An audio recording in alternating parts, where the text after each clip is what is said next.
be forced to do so. Thanks, Senator Walsh. Yes, pity. Okay, Deputy by Barrett. Ambassador, I will say frankly, I'm one of the people who thinks you should be expelled from this country, and I believe that that's nothing to do with you personally. It's to do with the policies of your state. And I think, along with Desmond Tutu, that the time for treating you as a normal state is over, because you're not behaving as a normal state. And I just want to ask you questions, really, in relation to that contention. And I would just say, for the record, it certainly isn't motivated by anti-Semitism in my case. I mean, for example, when disgraceful attempts were being made to downplay the horrors of the Holocaust by people like David Irving, I brought a Jewish Auschwitz survivor to this city to organise meetings and get her on national television to remind the Irish people about the horrors of the Holocaust. And I would do so again if anybody tried to downplay the horrors of what were done to the Jewish people. But it is precisely because I'm opposed to racism that I oppose what your state is doing and what it stands for.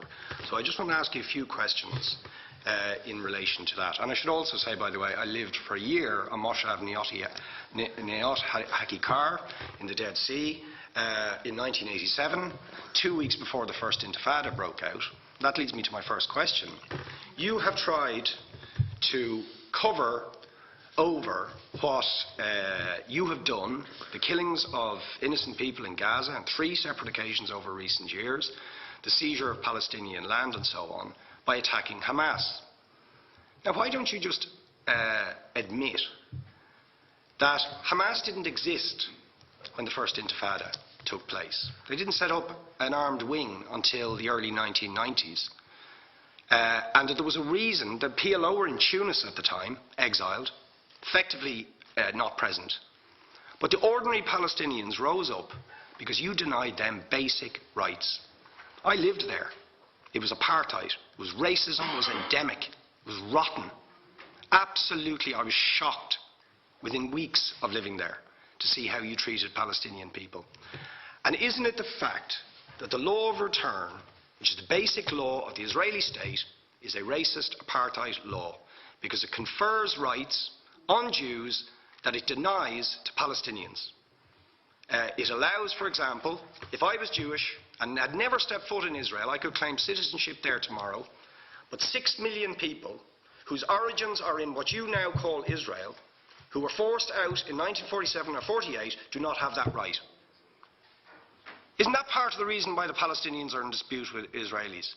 Because you deny them the right to return to their homes and to their land and to their villages, and that they have a legitimate claim, even under international law, to return, but you deny them that right. Why do you deny them that right?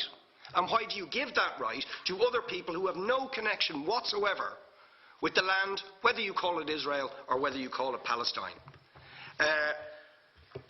Why do you continue to seize land, if you're serious about Oslo and the two-state solution? Why do you continue to seize land, which under that agreement is land designated to be Palestinian land? 500,000 people, most of which has taken place since Oslo. You allow that to happen. Why do you allow it to happen if you're serious about giving this land to the Palestinians? It's absolutely extraordinary. And it just, are you not just taking us, Ambassador, for idiots? That you can say with a straight face, we're serious about peace, but while we're serious about peace, we're going to seize Palestinian land. And you expect the Palestinians to just sit back and do nothing about that. And the world to accept that that is an acceptable way to behave. And you asked earlier on, could we have some constructive solutions? Now you know what the Palestinian people have been asking for. Far less even than some people would ask for. Because I believe the whole apartheid system should be dismantled. But what they've asked for is to lift the siege of Gaza. Just to lift the siege of Gaza. Let them have an airport. Let them have ports. Let them not be dictated to by a government for whom they do not vote as to what can go in and out of their territories, whether they will have power, whether they will have clean water, whether they will have medicine. What makes you think you're allowed to have nuclear weapons and the 4th biggest army in the world and visit destruction on the people of Gaza, but they have no right defend themselves.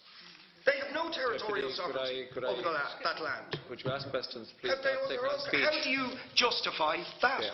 All right. How do you justify those double standards? And very lastly, Ambassador, people like Bishop Tutu, Nelson Mandela, and I would certainly describe your state as an apartheid state, with different laws for people depending on their race or religion.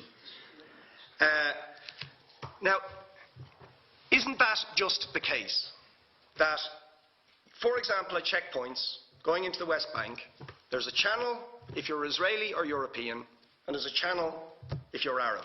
Just because you're Arab. If you came into Dáil Éireann and they stopped you and said, "Are you Jewish?" "Oh no, sir, you can't come in through the same entrance as Irish people or European people because you're Jewish," you would call that racism and apartheid. But yet, you practice that with your checkpoints and your military barriers and your apartheid wall. How can you justify that? All right, thank you. Last